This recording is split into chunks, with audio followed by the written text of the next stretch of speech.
You're listening to the Diplomats Asia Geopolitics podcast. I'm your host today, Catherine Putz, coming to you from Washington, D.C. And this is Ankit Panda, your co-host, also in Washington. How you doing, Ankit? Good, Katie. How are you? Doing all right. Well, this wouldn't be the Diplomats Asia Geopolitics podcast without the occasional North Korea episode. So that's what you're getting today, listeners. As we sort of settle into 2024.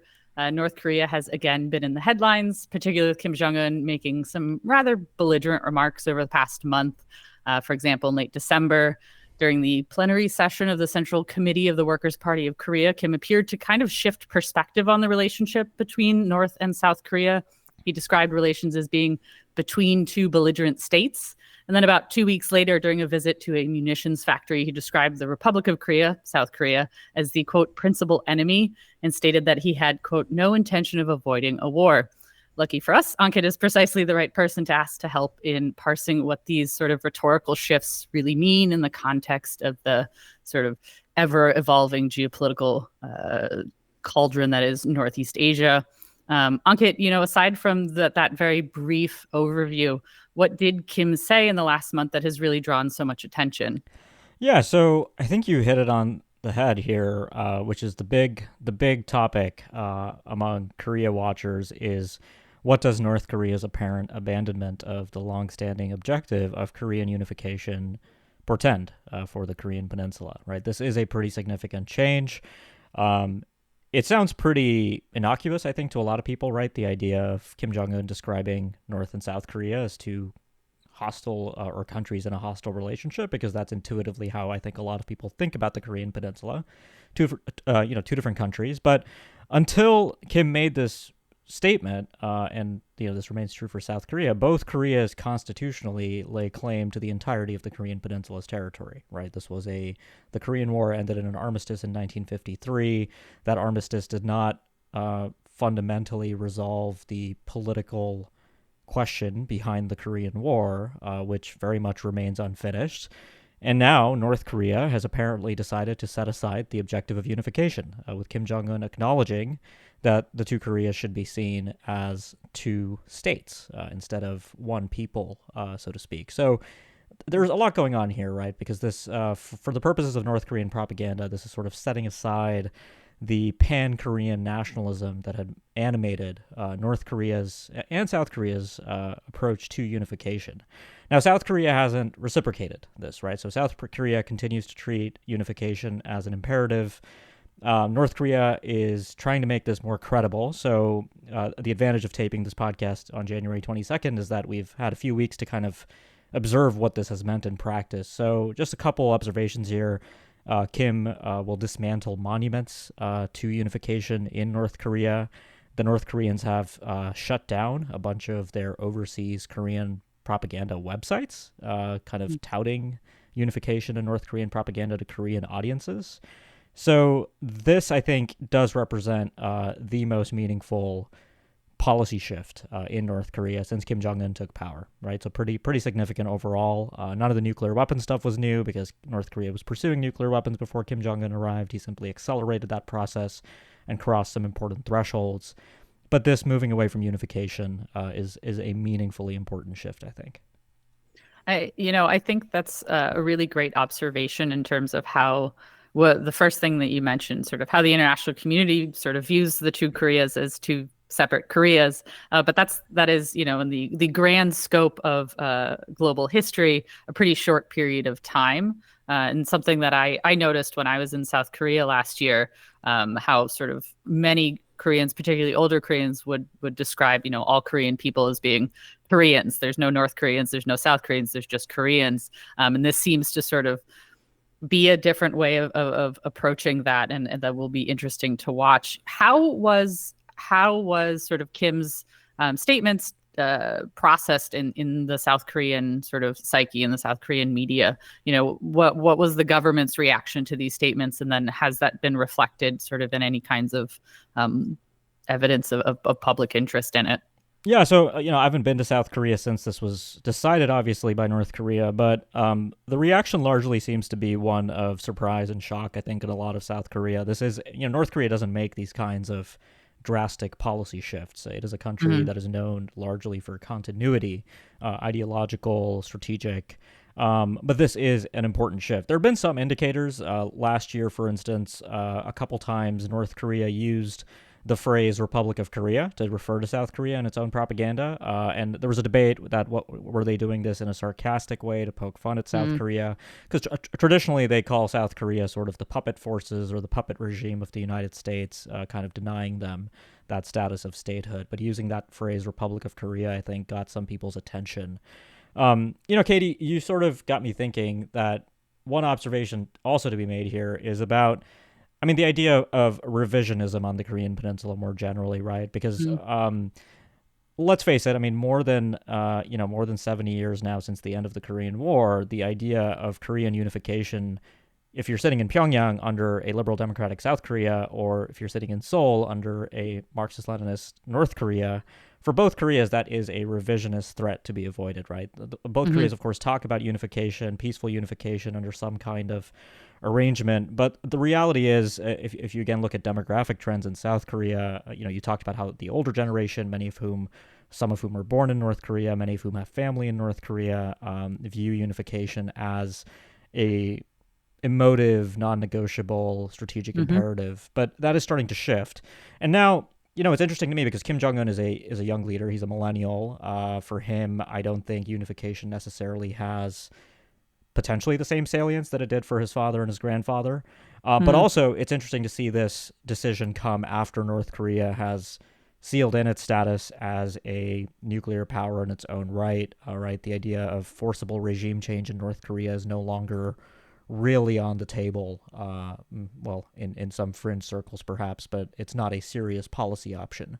And so, in a way, by forswearing unification as this revisionist objective, Kim might be indicating that he is content to have North Korea survive in the form that it exists in today to sustain his regime for years and decades to come. He's started to introduce his daughter in public, right, indicating potentially that there is some succession logic at work here as well. Should note here for listeners that South Korea's National Intelligence Service does think that Kim Jong Un's daughter is the most likely successor candidate now, given how long she's been out there in public. So, just a few thoughts there on revisionism. But I should say here, Katie, you alluded to this in the intro. Kim has been belligerent, and so despite the fact that he's renounced unification, some of the language that he has used suggests that North Korea still has ambitions in a conflict to potentially annex South Korean territory, which I think continues to raise the specter of an inter-Korean clash or conflict as we continue into 2024. Yeah, no, I think there's sort of you can sort of look at this in two different ways, and we won't really know until events unfold whether this is, a definition of North Korea as what it is, and South Korea is what it is, and there isn't a future of the two of them together from that North Korean perspective. How was this sort of taken more broadly? If we fit the sort of these rhetorical shifts into sort of the United States' diplomacy or lack thereof with North Korea, China's relations with Korea, Russia's relations with Korea. Is there sort of what is that larger geopolitical context, particularly as the United States sort of heads into what will probably be a pretty crazy election year? I think I don't know what will happen when it comes to the United States and North Korea, and I don't think anybody does. But I'm curious to hear your sort of take on how that might fit into the rest of what's going on. Yeah, I mean, so I have a hypothesis that, and this is something that I've been thinking about for a while. I mean, I think there was evidence as early as late 2019, right, long time ago, before the COVID-19 pandemic, that North Korea was fundamentally at the start of a broader strategic recalibration. You might remember this was when Kim Jong Un rode that white horse up to Mount Paektu and indicated that he was kind of contemplating fundamental questions about North Korea's strategic direction. He spoke later that year at the fifth plenum of the Seventh Central Committee in December 2019 about, a little bit of a cryptic reference to a new way for North Korea. And I Mm. think in the last 12 to 18 months, we've started to see what that new way looks like in practice. And I think there's three components to it.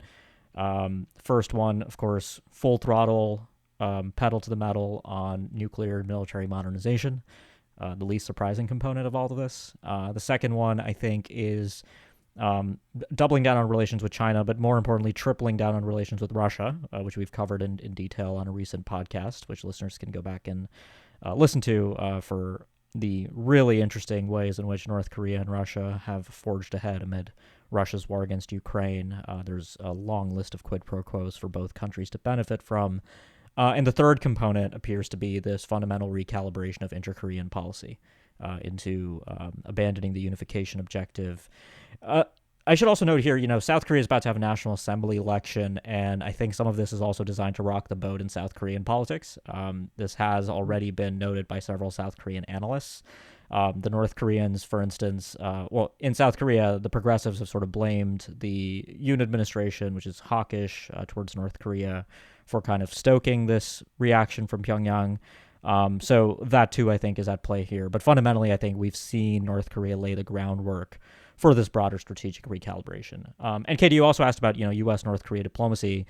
Something I just want to state here is in a lot of discussions about how to get diplomacy started with North Korea, you hear the observation that has historical grounding, that in the past, North Korea would negotiate, the negotiations would inevitably fall apart, or a deal would fall apart, they'd go back, they'd build up capability with the intention of coming back to the negotiating table after they had more leverage. Now, I think this explained what happened in 2017 and 2018 pretty well. But I do think there's ample evidence this time that things actually might be different, that the North Koreans might fundamentally have no interest in revisiting talks with the United States for a very long time. Like potentially more than 5 years from now, we still might be in a position where the North Koreans are not picking up the phone. They are not interested in meeting with any Americans while they continue to double and triple down on their relations with Russia and China. So I think it's a really interesting set of indicators here for just broader geopolitical flux on the Korean peninsula. But I think in the short term, the biggest concern I still have is the prospect of a crisis kind of spiraling out of control between the two Koreas. Yeah, definitely. I think before we wrap it up, my last question is, as we sort of move through 2024, what is it that you're looking for to sort of gauge the direction of North Korean policy? You sort of laid out these three areas that you're watching, but are there specific sort of markers or anniversaries, or sort of give us a little what we should look for as the year goes on? Yeah, so let me kind of pick up where I left off on this whole inter-Korean crisis possibility. Right, the year began not only with this North Korean pronouncement on unification, but also exchanges of artillery fire between the two Koreas. Right, and I think I increasingly have the view that the North Koreans are testing thresholds on the South Korean side. President Yoon has appointed quite a few hawkish individuals to his cabinet. The new South Korean defense minister, for instance, is a very prominent hawk against North Korea, has called for reacting in vengeance. He threatened to mercilessly bury the North Koreans if there's any kind of attack against South Korea. A lot of the thinking in this administration in South Korea about how to deal with North Korea is also shaped by 2010, right? So 2010 was the year when the North Koreans sank a South Korean warship and shelled a South Korean island. And South Korea, despite being ready to have potentially gone to war that year, was held back by the United States. A former U.S. Defense Secretary, Robert Gates, talks about that episode in quite some detail in his memoirs. But now, with these exchanges of artillery fire, the concern I have is that the North Koreans are actually going to attempt to continue pushing this, potentially in the lead up to the National Assembly elections, potentially in the lead up to the U.S. elections, by actually carrying out strikes against South Korean armed forces or against an island across the northern limit line.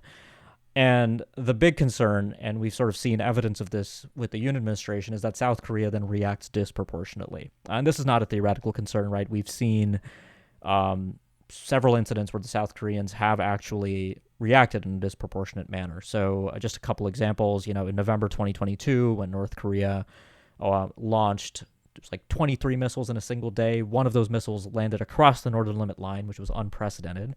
And in exchange, the South Koreans, Yoon ordered the South Korean Air Force to fire air-to-ground missiles. And the South Koreans launched 3 air-to-ground missiles across the northern limit line as sort of a disproportionate reaction. Similarly, when North Korea flew 5 drones into South Korean airspace in December 2022, Yoon reacted by sending South Korean drones back. But according to at least one unnamed South Korean official who was quoted by Yonhap news agency, Yoon apparently initially ordered 2 to 3 times as many drones that North Korea sent to go back into Mm. North Korea from South Korea, right? So again, that sort of disproportionate logic. And then finally, just a couple weeks ago in January 2024, with this initial round of artillery fire where the North Koreans fired 200 rounds approximately, the South Koreans retaliated by firing 400 rounds. And so Mm. that's this sort of disproportionality that's kind of instinctual for the Yoon administration. It seems really baked into how this administration in South Korea thinks about deterrence vis-a-vis North Korea. It could lead to a classic spiral situation where North Korea then is pressured to up the ante after a South Korean retaliation. So this is a concern, for the United States as well. So presumably the U.S. would have an interest, like in 2010, in ensuring that South Korea doesn't react in this way. But I'll stop rambling in a second, Katie. But the last thing here is that the very different geopolitical context in 2024 between the U.S. and South Korea also bears mentioning, right? The Mm-hmm. alliance went through a rough 4 years under Donald Trump. South Korea has an increasingly larger amount of the public interested in acquiring nuclear weapons because there's increasingly less trust in the United States. And so it's going to be more difficult, I think, for Washington to potentially restrain Seoul. So that, too, I think is something just worth keeping at the forefront as we think about the Korean Peninsula going into 2024. All right. Always a very cheerful conversation when we're talking about the Korean Peninsula. Thank you, listeners, for tuning in. If you have suggestions for future episodes, please get in touch with Ankit or myself. We're always happy to cater to your interests. And I guess we'll just leave it there. I should not forget this part. Wherever you listen to your podcast, please leave us a nice, happy review. Recommend us to your friends. We enjoy making this podcast, so we'll keep doing that for you. And we'll be back soon with more. Have a great, I guess, rest of your January, Ankit. Thanks, Katie. You too.